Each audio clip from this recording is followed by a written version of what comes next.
So I've been asked to tell you how I got involved in this business and how I came to be a wine writer. And this year I celebrated 42 years in the business of writing about wine, which seems rather a long time. But it's been a great time. I have no intention of giving it up, that's for sure. I think the only thing that stops you being a good wine writer and taster is if you lose your sense of taste and lose your sense of smell. And so far, touch wood, it hasn't happened yet.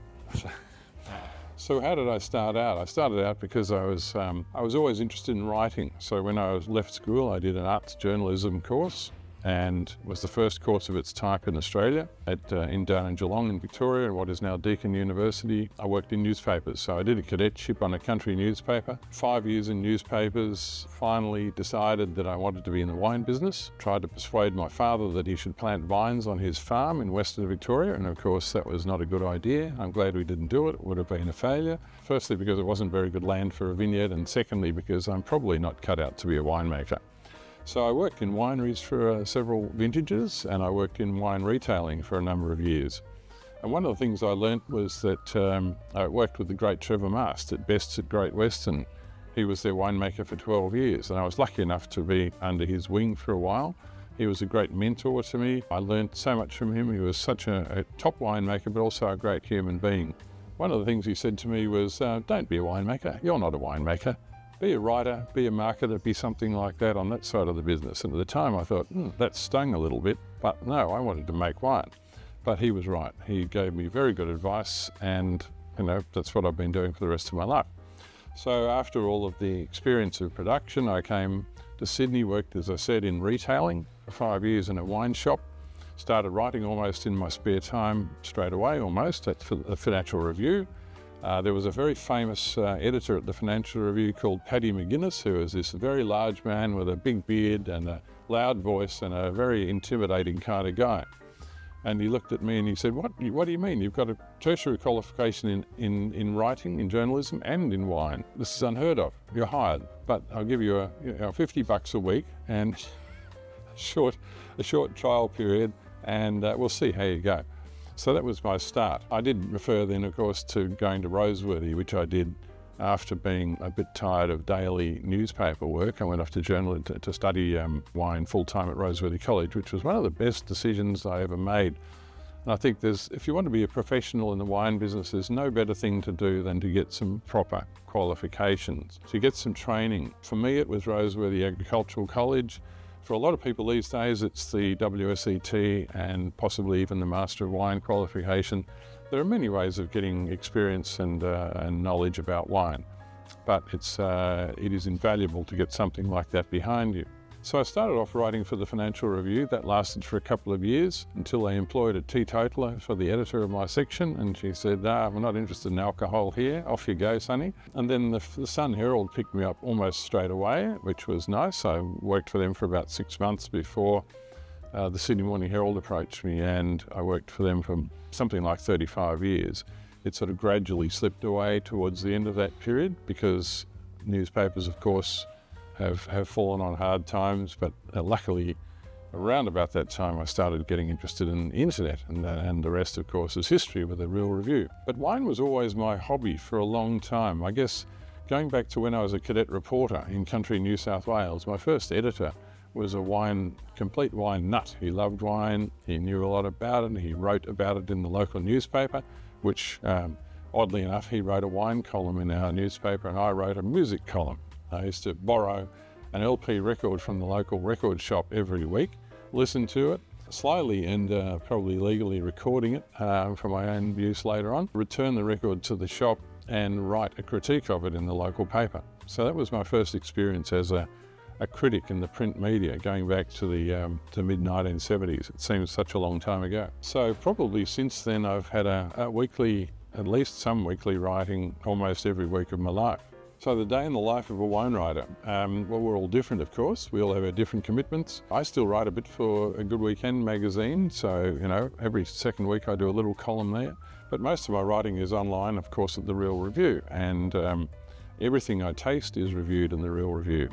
So a typical day for me, there is no such thing as a typical day, because Every week I have to taste a certain amount of wine, and I probably do several dozen a week on average. 3,500 wines a year, I think these days is about the number. At the very peak, it was about 5,000 wines in a year. One thing about the tasting part of it is that if you wake up in the morning and think, I'm going to taste 6 dozen wines today or 4 dozen wines today, it doesn't always work that way because you're not always in the mood for it. And I think that you're not doing yourself a favour or the wine a favour if you're not in a receptive mood, if you're not in the right frame of mind for tasting. You've got to be in a positive frame of mind. That way you'll do the right thing by the wines. I think I like to taste in late morning or late afternoon. It's well known in the tasting business that if you're a little bit hungry, that's when you taste the best, because your senses are a little sharper when you're hungry than when you've just had a meal. Writing is also another thing that I fit in around everything else that I do. Of course, then there are the events, and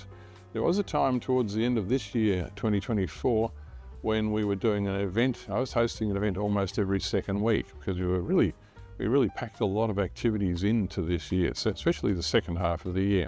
One needs to prepare for those, do your homework. It's important to do that preparation. I love hosting events, and I think one of the things that the Real Review has done for me is to open up more opportunities for events, and which I really enjoy. We're doing masterclasses, we're doing tastings, we're doing dinners. They're all a lot of fun, and interacting with the people, that's one of my most enjoyable aspects of what I do.